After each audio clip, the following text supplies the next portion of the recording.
ডেজার্টের মধ্যে একটি অন্যতম ভারতীয় জনপ্রিয় ডেজার্ট হলো ফিরনি। খাবারের শেষ পাতে এই ফিরনি যেমন খেতে লাগে দুর্দান্ত, তেমন তৈরি হয়ে যাও খুব অল্প সময়। আর এই গরমকালে আমের সিজনে যদি আম দিয়ে এমন সুন্দর মজাদার ফিরনি বানানো যায় তাহলে তো কোনো কথাই হবে না। ছোট থেকে বড় সকলে চেয়ে চেয়ে খাবে, আমি গ্যারান্টি দিয়ে বলতে পারি। বাই দ্য ওয়ে, আমি মো, আপনাদের সকলকে আমার চ্যানেলে স্বাগত। বাড়িতে কিভাবে খুব সহজে দোকানের মতন ম্যাঙ্গো ফিরনি বানাবে তার রেসিপি আজকে আমি আপনাদের সাথে শেয়ার করব। বানানোর জন্য আমি প্রথমে গ্যাসে একটা পাত্র নিয়ে নিয়েছি, তাতে সামান্য জল নিয়ে নিয়েছি আর নিয়ে নিচ্ছি দুধ। আমি একদম ফুল ক্রিম মিল্ক দুধ নিয়েছি। দুধটাকে খুব ভালোভাবে জাল দিয়ে নেব। আপনি যদি আমার চ্যানেলে নতুন হয়ে থাকেন তাহলে আমার চ্যানেলটি সাবস্ক্রাইব করার অনুরোধ রইল, আর পাশে থাকা বেল আইকনটি অবশ্যই প্রেস করে নেবেন। দুধটা জাল হতে থাকুক, ততক্ষণ আমি এদিকে আতপ চাল নিয়ে নিয়েছি, সেটাকে আমি জল দিয়ে খুব ভালোভাবে ধুয়ে পরিষ্কার করে নিচ্ছি। খুব ভালোভাবে 2-3 বার ধুয়ে পরিষ্কার করে নেব। দেখুন আমি খুব ভালোভাবে ধুয়ে পরিষ্কার করে নিয়েছি, চালটা একদম পরিষ্কার হয়ে গেছে। এবার জল দিয়ে এটাকে ভিজিয়ে ঢাকনা চাপা রেখে দেব আধ ঘন্টার জন্য। এটা ঢাকনা দিয়ে ভেজানো থাক, ততক্ষণ আমি ম্যাঙ্গো পাল্পটাকে বার করে নেব। ম্যাঙ্গো পাল্প বার করার জন্য আমি আম নিয়ে নিয়েছি। আমের মুখের অংশটাকে আমি কেটে বাদ দিয়ে দিয়েছি। দিয়ে এবার আমটাকে আমি স্লাইস করে নিচ্ছি। আমের যে পাল্পটা, সেই সমস্ত পাল্পটাকে আমি বার করে নেব।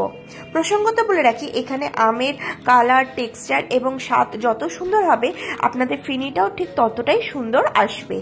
দেখুন আমি এখানে একদম সুন্দর গাঢ় রঙের আম নিয়েছি, এতে ফিরনির কালারটাও যেমন সুন্দর আসবে তেমন এই আমটা খুব সুন্দর মিষ্টি, তাই ফিরনিটাতে মিষ্টিও খুব সুন্দর হবে। এবার এইভাবে কেটে নিয়ে আমের যে পাল্প সেটাকে আমি স্কুপ আউট করে নেব। আমি দুটো পদ্ধতিতে দেখাচ্ছি, এইভাবে আপনারা ছুরি দিয়ে কেটে কেটে নিয়েও স্কুপ আউট করতে পারেন, বা আরেকটা পদ্ধতি দেখাচ্ছি সেই পদ্ধতিতেও আপনারা ম্যাঙ্গো পাল্পটাকে নিয়ে নিতে পারেন। এইভাবে চামচ দিয়ে রাউন্ড করেও আপনারা স্কুপ আউট করে নিতে পারেন। এইভাবে আমি সমস্ত পাল্পটাকে একটা পাত্রে বের করে নেব। এবার একটা মিক্সি ব্লেন্ডার নিয়েছি, জলে ভেজানো চাল আর জলটাকে দেব, দিয়ে সেটাকে ঢাকনা চাপা দিয়ে মিক্সিতে খুব ভালোভাবে ঘুরিয়ে নেব। দেখুন এটাকে আমি ঘুরিয়ে নিয়েছি, ঠিক এই রকম ভাবে ঘুরিয়ে নিতে হবে যাতে একটু দানা দানা থাকে, একদম পুরোপুরি মিহি না হয়ে যায়। আপনারা চাইলে চালের গুঁড়ো ব্যবহার করতে পারেন, কিন্তু সেক্ষেত্রে খুব ভালো স্বাদ আসে না। এইভাবে চালটাকে জলে ভিজিয়ে ব্লেন্ড করে নিলে হালকা হালকা, তাতেই সব থেকে ভালো টেস্ট আসবে এবং ফিরনিটা একদম পারফেক্টলি তৈরি হবে। এবার আমি আমটাকেও খুব সুন্দরভাবে মিক্সিতে ব্লেন্ড করে রেখেছি। আপনাদের যদি আমে কোনো রকম আঁশ জাতীয় অংশ থাকে তাহলে আপনারা আমটাকে ছেঁকে নিতে পারেন, কিন্তু এক্ষেত্রে আমাদের আমে কোনো রকম ছাঁচ নেই, তাই আমরা ছাঁকলাম না। এবার গ্যাসে পাত্র নিয়ে নিয়েছি, এবার ফুটিয়ে রাখা দুধটাকে সেই পাত্রে ঢেলে নিচ্ছি। দেখুন আমি ফুটিয়ে রাখা দুধটা এই পাত্রে ঢেলে নিয়েছি। এবার এতে কয়েক চামচ আমি গুঁড়ো দুধ ব্যবহার করে দিচ্ছি, ওই 4 থেকে 5 চামচ মতন গুঁড়ো দুধ দিয়ে এটাকে খুব ভালোভাবে এই দুধের সাথে মিশিয়ে নেব। প্রসঙ্গত বলে রেখে গ্যাসের ফ্লেম একদমই লো রাখবো। দুধটা যেহেতু আগে থেকে ফোটানো ছিল তাই এই সময় খুব বেশি আর ফোটাতে হবে না। আমি আগেই দুধটাকে প্রায় অর্ধেকের একটু বেশি পর্যন্ত ফুটিয়ে রেখেছিলাম। এবার ফুটিয়ে ফুটিয়ে দুধটাকে পুরোপুরি অর্ধেক করে নেব। এইভাবে আমি বেশ কিছুক্ষণ ফুটিয়েছি। দেখুন দুধটা যা পরিমাণে নিয়েছিলাম ঠিক তার অর্ধেক হয়ে এসছে। এইভাবে আমি আরো 3-4 মিনিট মতন দুধটাকে ফোটাতে থাকবো। কখনো গ্যাসের ফ্লেম একটু হাইতে দেবো, আবার কখনো লোতে দেবো, দিয়ে এইভাবে দুধটাকে আমি কন্টিনিউয়াসলি চালাতে থাকবো। যখন দুধটা প্রায় অর্ধেক হয়ে যাবে তখন যে চালের পেস্টটা তৈরি করে রেখেছিলাম সেই চালের পেস্টটা আমি এতে অ্যাড করে দেবো এবং স্প্যাচুলা দিয়ে নাড়াতে থাকবো। প্রসঙ্গত বলে রাখি, আপনারা এক হাতে ঢালবেন এবং এক হাতে স্প্যাচুলাটাকে চালাতে থাকবেন। এবার স্প্যাচুলা চালানোটাকে কন্টিনিউয়াসলি করতে হবে, একদমই বন্ধ করা যাবে না, না হলে তলায় লেগে যেতে পারে। আর গ্যাসের ফ্লেমটাকে আমি লোতে রেখেছি, না হলে এটা ঠিকরে বাইরে আসতে পারে। দেখুন এবার লো ফ্লেমে আমি এটাকে কন্টিনিউয়াসলি চালাতে থাকছি। চালের এই পেস্টটা দেওয়ার সাথে সাথে দেখবেন এটা এইরকম গাঢ় হতে শুরু করছে। এটাকে আমাদের ফুটিয়ে ফুটিয়ে আরো গাঢ় করে নিতে হবে।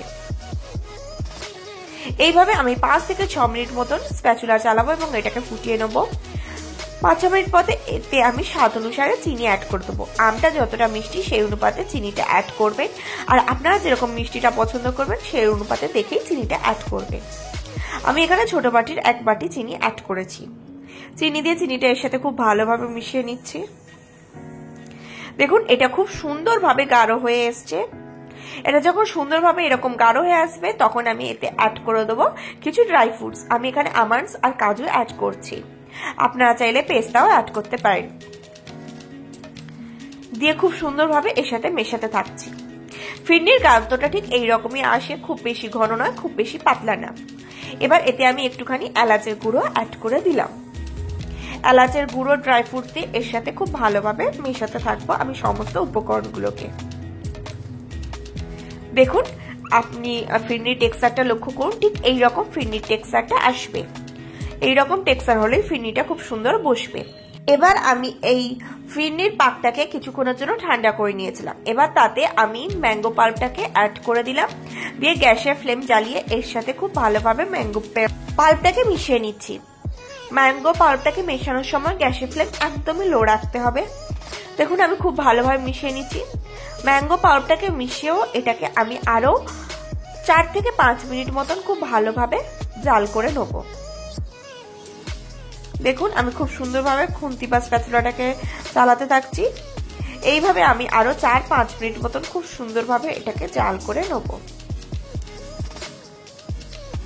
এইভাবে আমি অলমোস্ট 5-6 মিনিট এটাকে ফুটিয়ে নিয়েছি।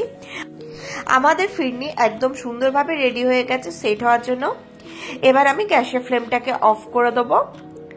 এবার যে পাত্রে ফিরনি জমানো হয় সেই পাত্র নিয়েছি। আপনাদের বাড়িতে এরকম পাত্র না থাকলে আপনারা এমনি যে কোনো বাটিতে ফিরনিটাকে সেট হতে দিতে পারেন। এবার ওই পাত্রে আমি এই ফিরনিটাকে দিয়ে দিচ্ছি। আমি এখানে মাটির ফিরনি পাত্র ব্যবহার করেছি, তবে পাত্রটা ব্যবহার করার আগে অবশ্যই এটাকে ভালোভাবে ধুয়ে পরিষ্কার করে শুকিয়ে নিয়েছি। দেখুন আমি খুব সুন্দরভাবে ফিরনিটাকে ফিল করে দিচ্ছি। ফিরনিটা দেওয়ার পরে এইভাবে হালকা ট্যাপ ট্যাপ করে নেবো। এইভাবে সমস্ত ফিরনিগুলোকে দিয়ে নিয়েছি। এবার উপর থেকে আমি কিছুটা পরিমাণে ড্রাই ফ্রুটস ছড়িয়ে দিচ্ছি। ড্রাই ফ্রুটসে আমি এখানে পেস্তা ও আমন্ডসের স্লাইস ব্যবহার করেছি। এবার এটাকে সেট হতে দেবো ফ্রিজে 2 ঘন্টার জন্য। এবার এটাকে ঠান্ডা ঠান্ডা সার্ভ করে দেবো। খাবার শেষ পাতে যদি এমন সুন্দর একটা ডেজার্ট থাকে তাহলে তো কোনো কথা হবে না, ছোট থেকে বড় সকলে খুবই পছন্দ করবে। আপনারা বাড়িতে অবশ্যই ট্রাই করতে পারেন। আশা করি আজকে ভিডিওটি আপনাদের ভালো লেগেছে। যদি ভালো লাগে তাহলে অবশ্যই লাইক করবেন, কমেন্ট করবেন, শেয়ার করবেন আর আমার চ্যানেলটি অতি অবশ্যই সাবস্ক্রাইব করে নেবেন এরকম নিত্য নতুন রেসিপি সবার আগে পাওয়ার জন্য।